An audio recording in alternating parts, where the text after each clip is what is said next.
해결해 가십니까? 당신의 삶의 난제를 어떻게 해결해 가십니까? 이런 제목으로 말씀을 드리고자 합니다.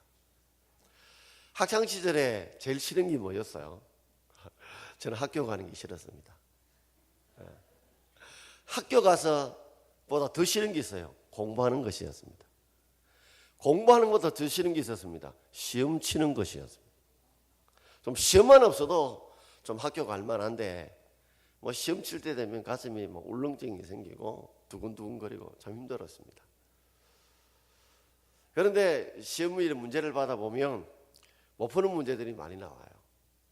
그런데 확실한 것은 출제된 모든 문제의 해답은 다 있다는 겁니다. 해답은 다 있는데 내가 능력이 안 돼서 푸는 방법을 몰라서 풀지 못할 뿐이라는 것입니다. 우리의 삶에도 여러 문제들이 참 많습니다. 난제가 무슨 말입니까? 어려울 난자 문제제자죠. 어려운 문제들이 참 많습니다. 하나님이 우리 인생에 출제해 놓으신 이 어려운 문제들이 참 많아요. 우리는 하나님이 우리 인생에 풀어놓은 이 시험지를 받을 때마다 풀기 쉬운 것도 있지만 풀기 참 어려운 문제들이 있습니다. 그러나 우리가 잊지 말 것은 모든 문제는 다 해답이 있다는 거죠. 풀 수 있는 방법, 해결할 수 있는 방법이 있다는 것입니다. 문제는 내가 그것을 못 풀 뿐이지 모든 문제는 해답이 다 있다는 거예요.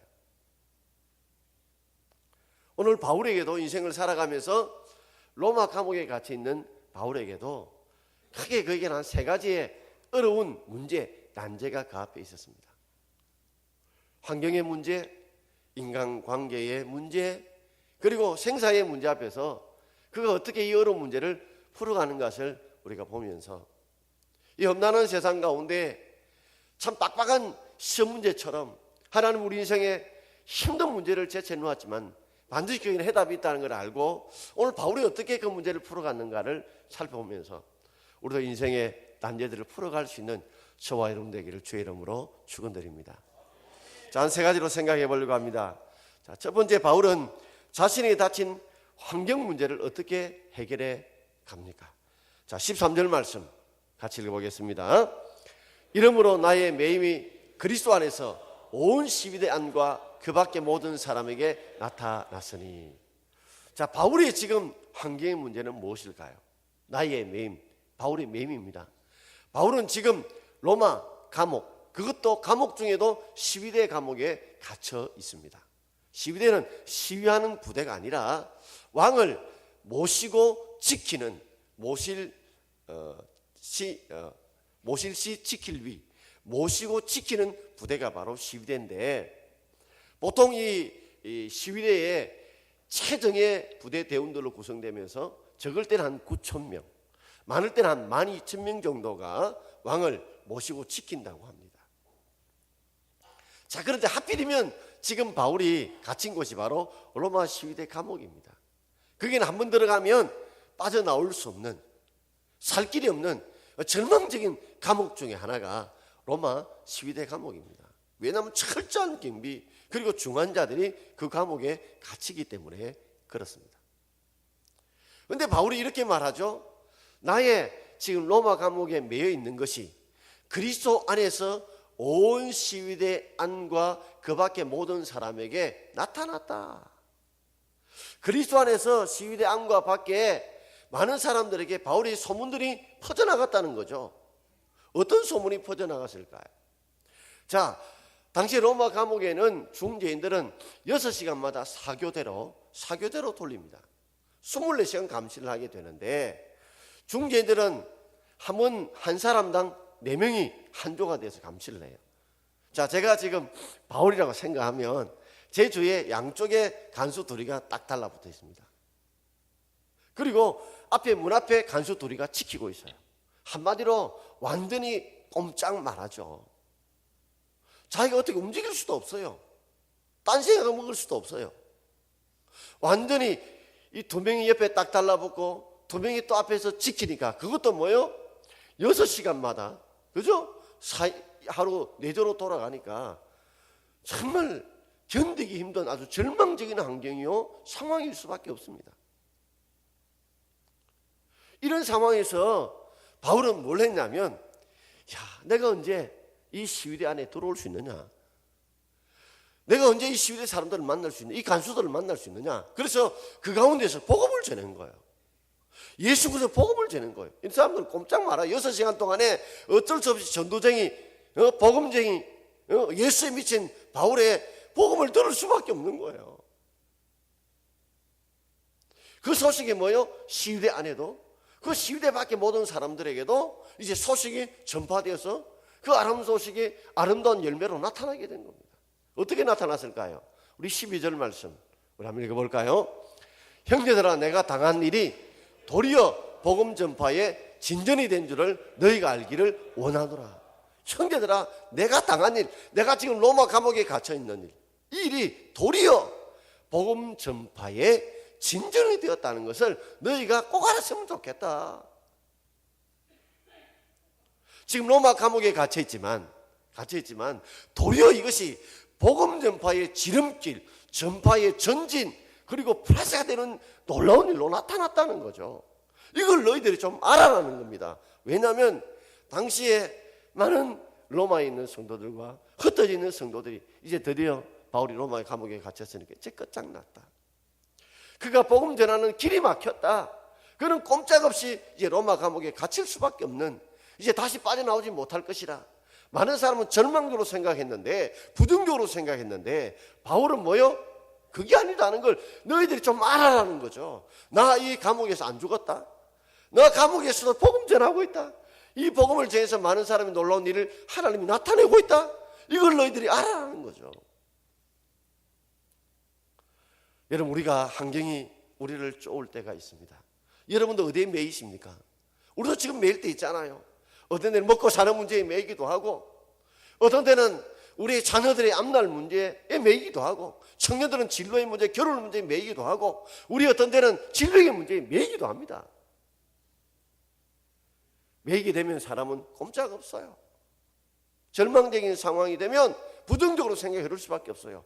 그럴 때 우리는 바울처럼 도리어를 생각해야 됩니다. 도리어. 이 절망적인 환경이 도리어 어떤 열매를 맺었느냐? 오히려 복음을 전파하는 일에, 전진하는 일에, 확장하는 일에 도움이 되더라는 거죠. 우리가 여러 환경 속에서 여러분 잊지 마십시오. 우리가 도리어 어떤 일이 일어난 걸 생각해 볼 필요가 있다는 거죠. 그것이 우리를 전화위복의 계기로, 오히려 더 나은 계기로 만들어 줄 줄 믿습니다. 저도 35세 부임해서 목회가 만만하지 않았습니다. 힘이 들었어요. 어려웠습니다. 그 힘들고 어렵기 때문에 어떤 데는 낙심도 되고 좌절도 되었어요. 그러나 그것 때문에 더 기도하게 되었습니다. 그것 때문에 더 부르짖게 되었어요.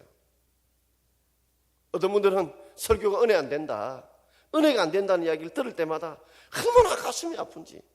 어느 목사들이 은혜롭게 설교 안 하고 싶은 목사가 어디 있겠습니까? 그냥 마음대로 되지 않는 거예요. 그것 때문에 가슴 아파서, 그것 때문에 더 말씀을 연구하게 되고, 더 말씀에 더 들어가서 묵상하게 되니 오히려 하나님이 더 복음의 진보에 좋은 결과를 만들어 가더라는 겁니다.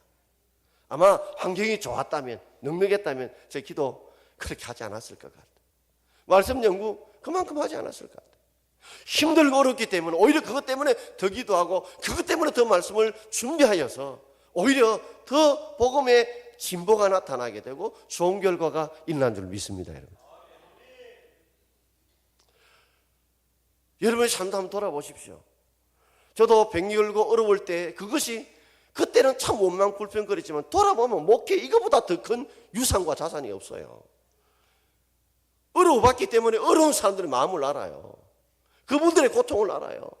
그러니 거칠에 발린 그런 신방이 아니라 진심으로 그들을 위하는 마음이 생기고요. 아파봤기 때문에 아픈 사람 앞에 가서 그저 기도하면 낫습니다, 이 말이 아니라 어떻게 아픈 걸 아니까 그들을 위로해 줄 수 있는 넉넉한 마음들, 세밀한 마음들이 생기더라는 겁니다. 요셉을 보십시오. 정말 억울하게 집실세의 형들에 의해서 그저 배신당하여서 애굽의 종으로 팔려갑니다. 얼마나 억울해요. 그런데다가 그 가운데 열심히 해서 이제 그 종살이에서 가정총무가 되었습니다. 믿음을 지킨다고 했는데 오히려 그가 모함을 당해가지고 감옥에 들어갑니다. 이거보다 분통 터진 일이 어디 있습니까? 그럼에도 불구하고 그가 종살이 하면서 이전에 채속옷 입고 자랑했던 그가, 교만했던 그가 그 교만이 꺾어지고 낮아지게 되고, 종살이 하면서 그가 그 아픔을 가지고 옥살이 하는 가운데에 거기서 애굽의 술 맡던 가는장, 떡 맡던 가는장을 만남으로 애굽의 정치를 배우고 문화를 배우게 되고, 그걸 통해서 나중에는 이 애국 왕의 꿈을 풀 수 있는 통로를 술 맡던 관장을 통해서 소개받게 되므로 애굽의 총리가 되는 길을 하나님이 열어주시지 않았습니까? 지금은 보면 참 이것이 절망적인 환경이지만 우리 도리어를 생각해 보십시오. 도리어 이것 때문에 내가 어떤 일들이 생길 수 있는가?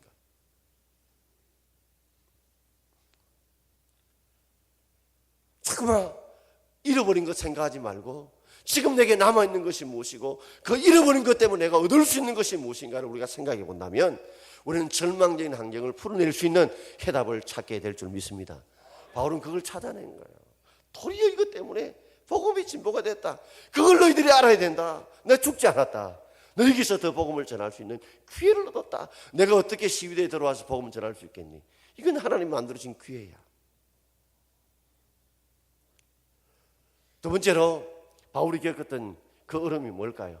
바울은 자신이 닥친 인간관계를 어떻게 해결해 갑니까? 어떻게 풀어갑니까? 자, 오늘 14절과 15절 함께 읽겠습니다. 형제 중 다수가 나의 매임으로 말미암아 주 안에서 신뢰함으로 겁없이 하나님 말씀을 더욱 담대히 전하게 되었느니라. 어떤 이들은 투기와 분쟁으로, 어떤 이들은 착한 뜻으로 그리스도를 전파하나니. 아멘.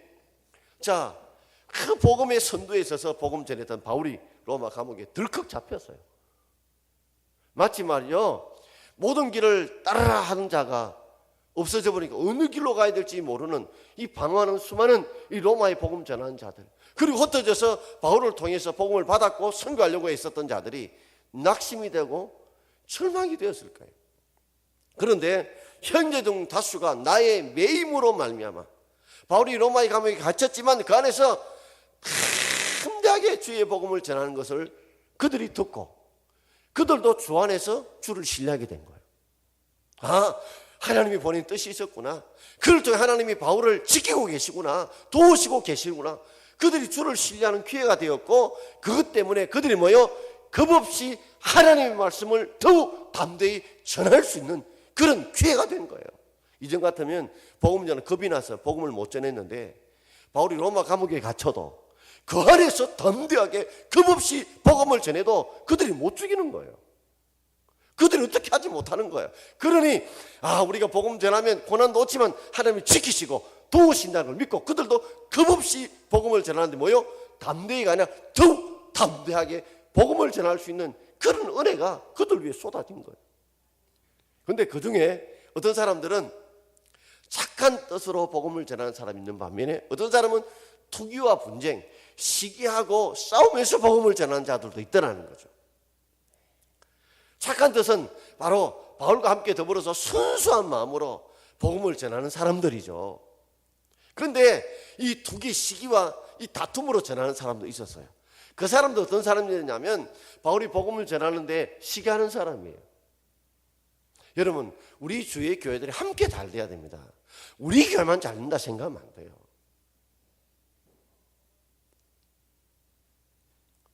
그런데 다른 교회가 잘 되면 우리 교회는 안 되나? 미워할 필요도 없어요. 왜요? 하나님이 어느 교회든지를 통해서 복음이 많이 전파되면 그것을 우리가 감사하고 기뻐할 수 있기를 바랍니다. 자, 투기와 분쟁을 하는 사람들은 이렇게 한 거예요. 바울이 막 복음을 전하면서 기적을 나타내고 하나님의 능력을 나타내니까 바울로 인해 가지고 마음에 자꾸만 시기심이 생기는 거예요. 이 바울 저는 보니까 생긴 것도 그렇는데, 보니까 보잘것도 없는데 왜 하나님은 바울과 함께 하시지? 왜 바울을 따르는 사람 많지? 자꾸 미워하는 마음이 생기는 거예요. 그걸 시비 거는 마음이 생긴 거예요. 그래서 그들은 거짓 소문을 퍼뜨립니다. 바울 예수님의 사도가 아니다. 짝퉁이야, 짝퉁. 가짜야. 왜냐하면 예수님 3년 동안 공생할 때 함께 했던 자들이 진짜 사도인데 바울이 예수님 공생할 때 3년 동안 함께 했었느냐? 함께 있지 않았다. 예수님의 부활의 현장에 있었느냐? 없었다. 그런데 바울치는 다메섹 선상에서 부활하신 주님을 만났고 그 부활하신 주님을 통해서 자신이 사명을 받았다고 이야기했는데 누가 들었나? 누가 봤나? 증인이 없어요. 그런데 바울 이전에 어떤 사람이 아주 악랄한 사람이에요. 예수 믿는 잡아 가두고 죽이려는 아주 악한 사람이에요. 악질이에요. 그러니 바울의 나쁜 소문들이 막 퍼지는 거예요. 이 사람이 퍼주는 거예요. 그런데 이 사람들이 그동안 좀 기가 죽어 있다가 그동안 어깨를 못 펴고 있다가 바울이 드디어 로마계 감옥에 갇히게 되자 바로 이때다 싶은 거예요. 이때야말로 우리를 좀 드러내야 되겠다. 우리가 좀 힘있게 복음을 전해야 되겠다 싶어서 그들이 투기와 분쟁으로 복음을 전하는 거예요. 자, 바울은 그걸 어떻게 생각했을까요? 자, 우리 18절 말씀을 함께 읽어보겠습니다. 그러면 무엇이냐? 거칠어로 하나 참으로 하나 무슨 방도로 하든지 전파되는 것은 그리스도니 이로써 나는 기뻐하고 또한 기뻐하리라. 할렐루야.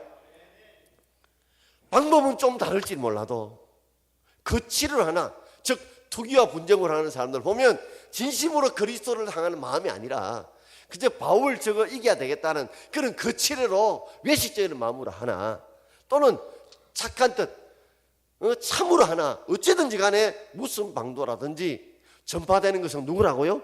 그리스도, 예수님이 메시아라는 것이 전파된다면 나는 그것으로 기뻐하고 기뻐한다는 거예요. 사람들이 왜 인간관계의 감정들이 서로 잘 회복이 안 될까요?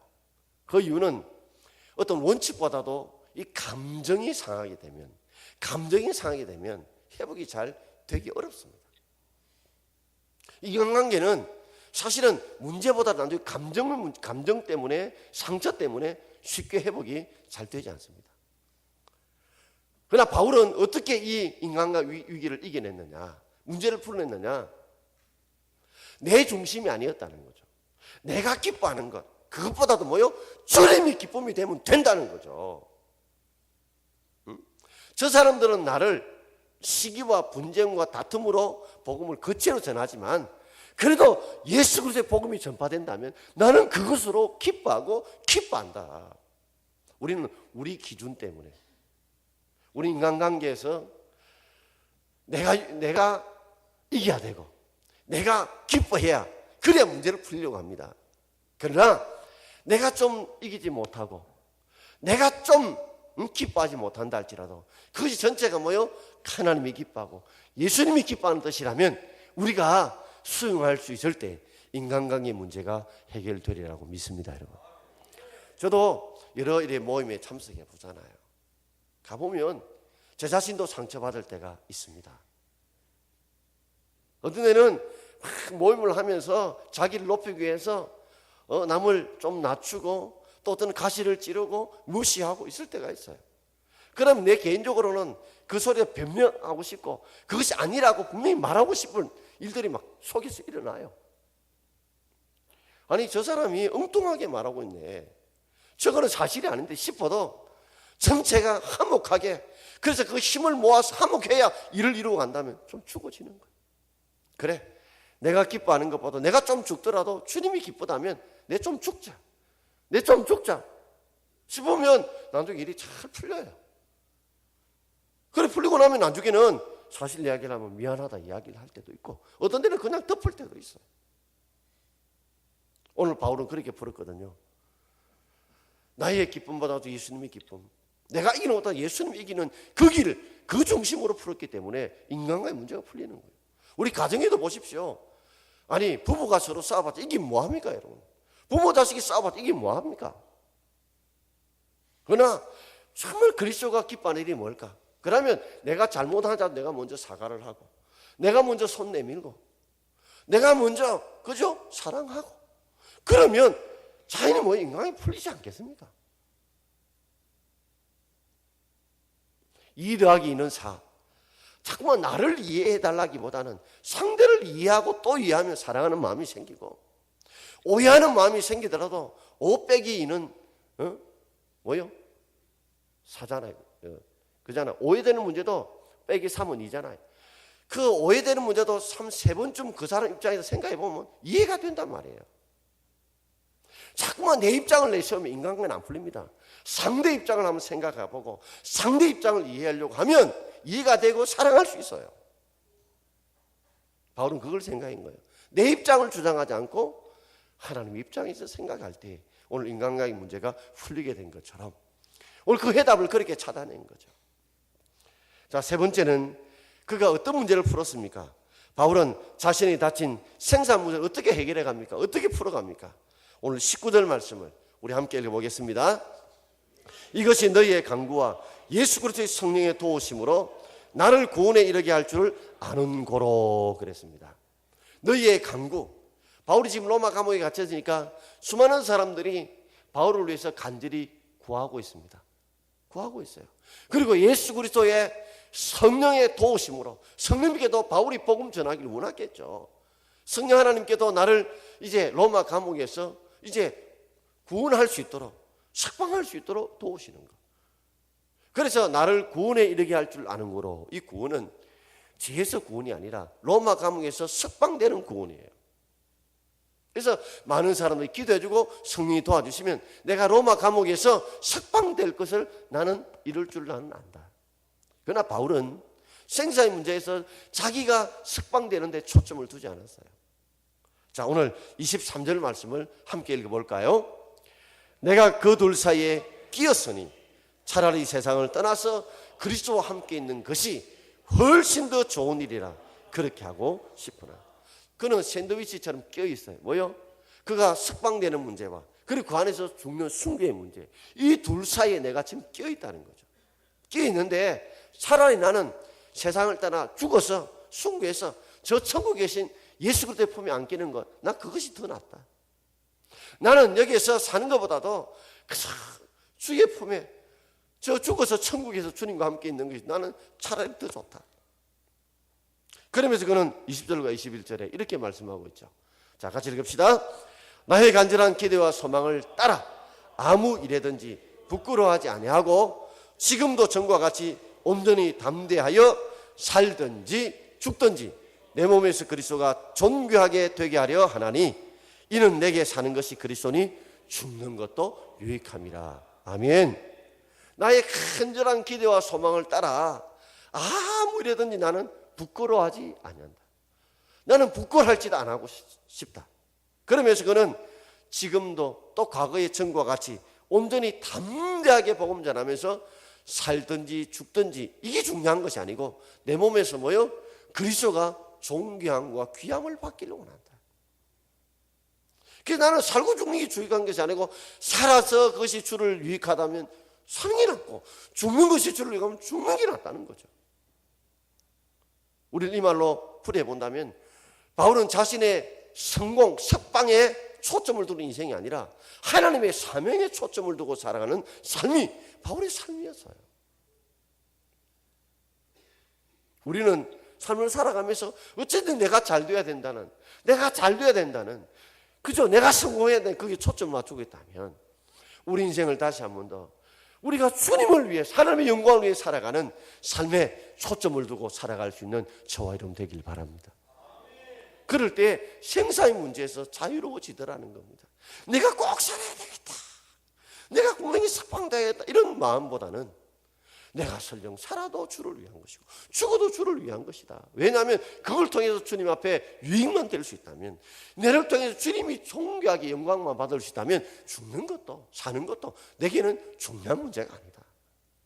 얼마나 대단한 믿음이요, 얼마나 우리 가슴을 찡하게 만드는 정말 도전을 주는 말씀입니까?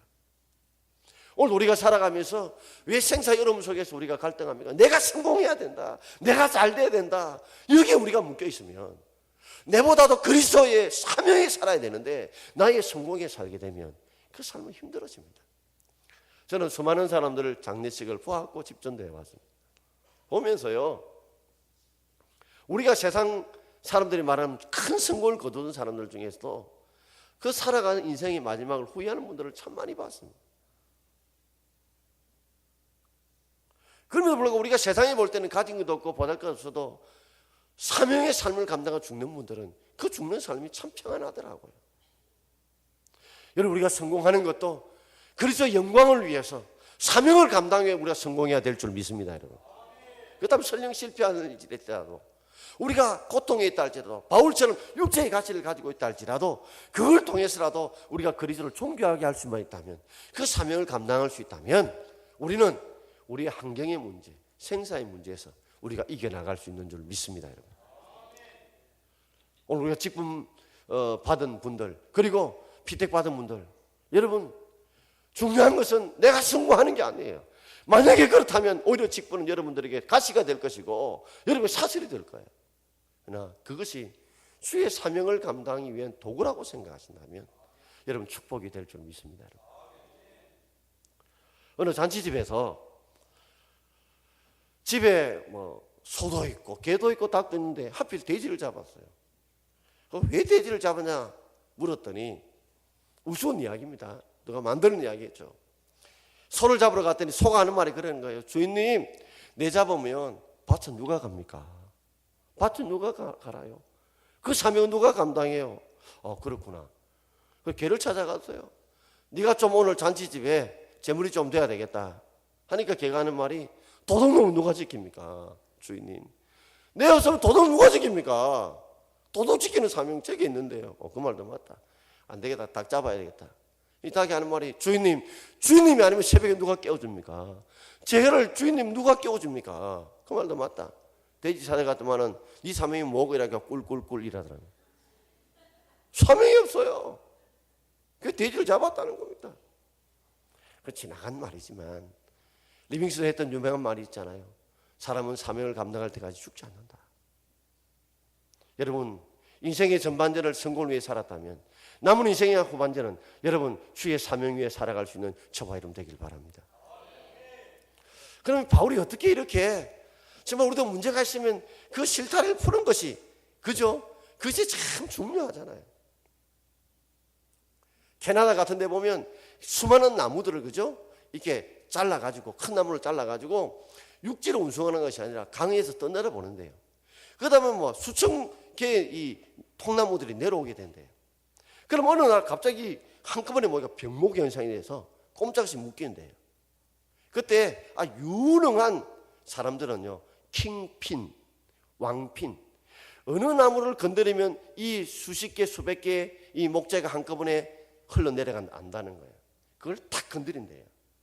그걸 킹핀이라고 불러요. 그러면 그 수십 개, 수백 개 있는 것이 쏴 내려간다는 거죠. 오늘 바울의 이런 생각들, 하나님이 그에게 주신 줄 믿습니다, 여러분. 그것으로 이야기를 드리고 마치고자 합니다. 어느 큰 제재소 하는 분이 계셨는데 막 전기톱으로 막 제재를 하고 있었어요. 톱밥을 못하는 톱밥 더미가 엄청나게 컸어요.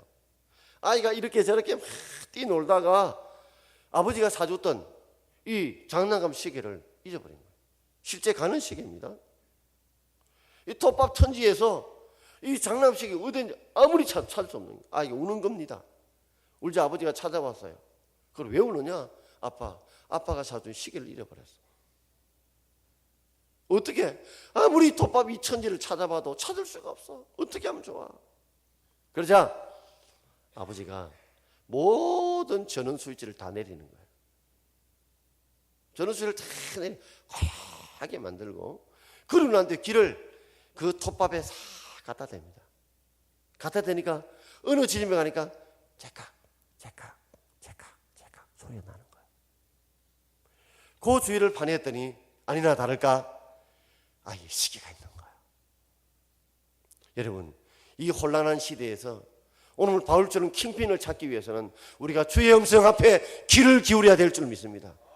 우리 험난하고 시끄럽고 요란한 세상 가운데 어찌할꼬 어떻게 하면 좋아? 이렇게 고민하고 원망하고 불평한다고 문제가 풀릴까요? 그럴 때 우리가 주의 음성 앞에 귀를 기울이면 찰칵 소리처럼 하나님 우리에게 우리가 어떻게 풀어야 될지 문제를 풀 수 있는 길을 우리에게 풀어줄 줄 믿습니다, 여러분. 오늘 바울이 인간의 난제점, 이 환경의 문제를 도리어를 통해서 풀게 되었고, 그는 삶의 문제에서 내보다도 주님이 기뻐하면 된다는 문제로 인간 문제를 풀었고, 그는 그 삶의 생사의 문제 앞에서 사명으로 풀 수 있다는 것을 우리에게 가르쳐 주었던 것처럼, 그렇게 하나님께 그에 깨달아 주었다면 우리에게도 그런 은혜를 주실 줄 믿습니다. 여러분, 오늘 다시 한번 하나님 말씀 들을 때 내게 주시면 귀를 기울이시고, 기도하면서 하나님의 귀를 기울이시고, 이 문제를 어떻게 풀어갈까 귀를 기울이면 반드시 피할 길도, 피할 영역도, 피할 은혜도 주실 줄 믿습니다. 난제를 풀어나감으로 주 앞에 영광 돌릴 수 있는 저와 여러분 되기를 주의 이름으로 축원드립니다. 기도하겠습니다.